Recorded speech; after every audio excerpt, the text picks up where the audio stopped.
দাদির জন্মদিন আর family games night.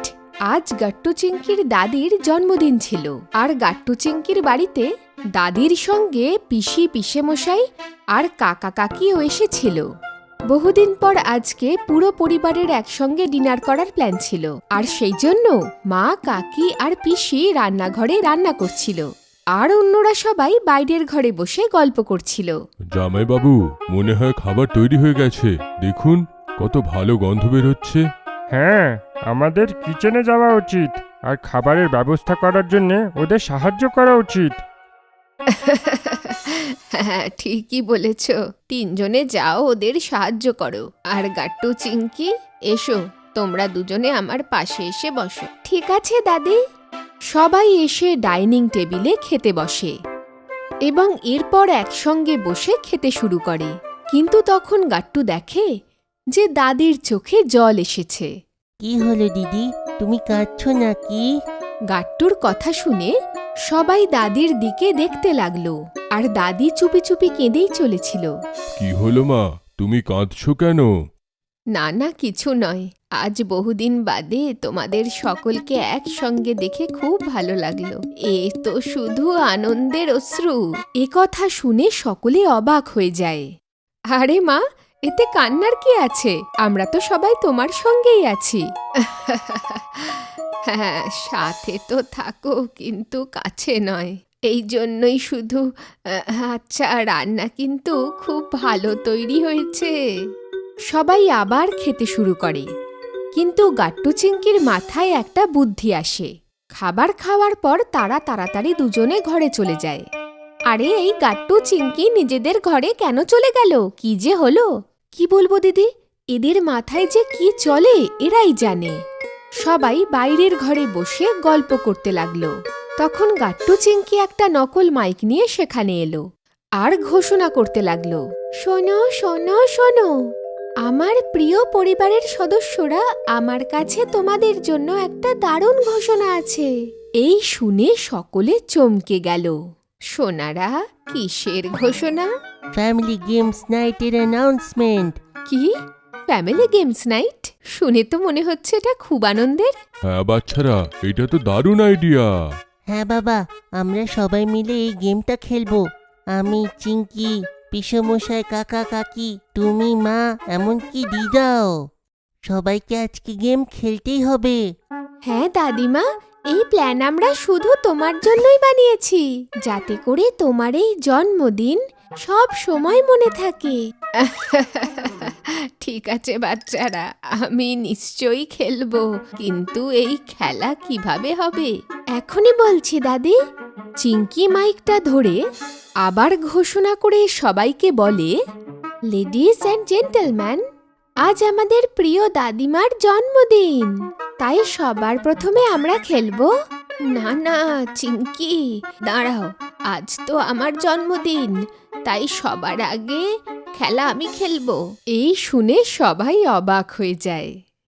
তাই এখন আমি সবার প্রথমে তোমাদের নিয়ে টিম বানাবো। ঠিক আছে দাদি। এরপর দাদি গাট্টু চিংকির একটা দল বানায় এবং মা, বাবা, কাকা কাকি আর পিসি পিসেমশাইয়ের আলাদা দল বানায়। তারা সবাই তাদের চেয়ারের আগে টেবিলে একটা প্লেট রাখে, যেখানে চকলেট ছিল, আর তার সামনে বেলুনও রেখেছিল। দেখো বাচ্চারা, তোমাদের এই দুটো বেলুন নিচে পড়ে যাওয়া থেকে আটকাতে হবে, আর সঙ্গে এই চকলেটগুলো তাড়াতাড়ি শেষ করতে হবে। যে সবার প্রথমে চকলেট শেষ করবে সেই জিতবে। দিদা, এটা খুব ইয়াং গেম। গাট্টুর কথা শুনে সকলে হাসতে লাগলো, আর সবার প্রথমে মা বাবা এলো। মা বাবা তাড়াতাড়ি বেলুনগুলো হাওয়ায় উড়িয়ে দিল, আর সঙ্গে সঙ্গে এক একটা চকলেট মুখে ফেলতে লাগলো। আরে, তুমি তোমার বেলুন লক্ষ্য করো যেন নিচে না পড়ে যায়। হোপ, তুমি তাড়াতাড়ি চকলেট খাও, তাড়াতাড়ি। মা বাবাকে এইরকম কথা বলতে দেখে সকলে হেসে লুটোপুটি খেতে থাকে, কিন্তু কিছুক্ষণের মধ্যেই বাবার বেলুনটা মাটিতে পড়ে ফেটে যায়, আর ওরা দুজনে হেরে যায়। এরপর পিসি পিসেমশাই আসে, কিন্তু পিসির বেলুন তখনই ফেটে যায়। উনার বড় নখের কারণে। ওহো, আমি কতবার তোমাকে বলেছি এত বড় নখ রেখো না। দেখো আমরা হেরে গেলাম। আরে ভালো হয়েছে তোমরা হেরে গেছো, না হলে ওই চকলেট খেয়ে তোমাদের পেট আরো মোটা হতো। দাদির কথায় সকলে হাসতে লাগলো। এরপর কাকা কাকি মাঠে নামলো, কিন্তু তারাও তাড়াতাড়ি হেরে গেল। কিন্তু যখন গাট্টু চিংকি এলো তখন অবাক করা ঘটনা ঘটল। চিংকি শুরু হয়ে যাও। হ্যাঁ গাট্টু। চিংকি তাড়াতাড়ি চকলেট খেতে লাগলো, আর গাট্টু একা একাই বেলুন সামলাতে লাগলো। কয়েক সেকেন্ডের মধ্যে চিংকি সমস্ত চকলেট খেয়ে ফেলল, আর বেলুনও নিচে পড়ল না। সাবাস বাচ্চারা, তোমরা তো দেখছি তোমাদের মা বাবার থেকেও বুদ্ধিমান হয়েছো, একদম তোমাদের দাদির মতো।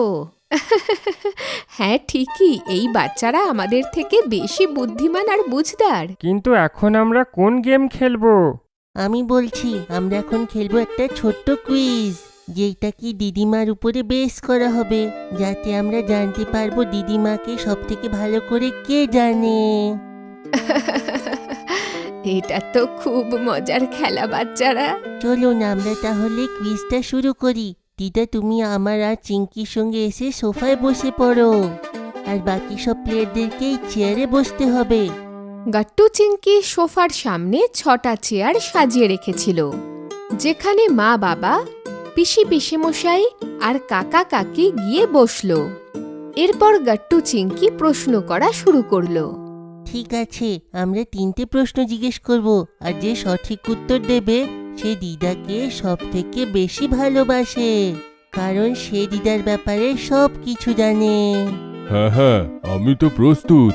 মাকে আমি খুব ভালো করে চিনি। হ্যাঁ হ্যাঁ, দাদা জানে, কিন্তু আমার থেকে বেশি নয়। হ্যাঁ হ্যাঁ, তোমরা কিন্তু আমাকে ভুলে যেও না আবার। আমি সব থেকে ছোট, আর মায়ের কাছে সব থেকে বেশি দিন ছিলাম, তাই আমি সব জানি। আরে দাঁড়াও দাঁড়াও, এখনই জানা যাবে যে কে জিতবে। প্রথম প্রশ্ন হলো, দাদিমা কোন মিষ্টি সব থেকে বেশি পছন্দ করে? গাট্টু চিংকির মনে হয়েছিল এই প্রশ্ন কঠিন, কিন্তু সকলেই হাত ওঠালো। কি, তার মানে সবাই উত্তর জানো? তাহলে কি গাট্টু চিংকি, আমরা আমাদের দাদিমাকে খুব ভালো চিনি। ওনার ক্ষীরের মিষ্টি খেতে খুব ভালো লাগে, এই জন্য আমি প্রথম থেকেই ওনার পছন্দের দোকান থেকে ক্ষীরের মিষ্টি কিনে রেখে দিয়েছি।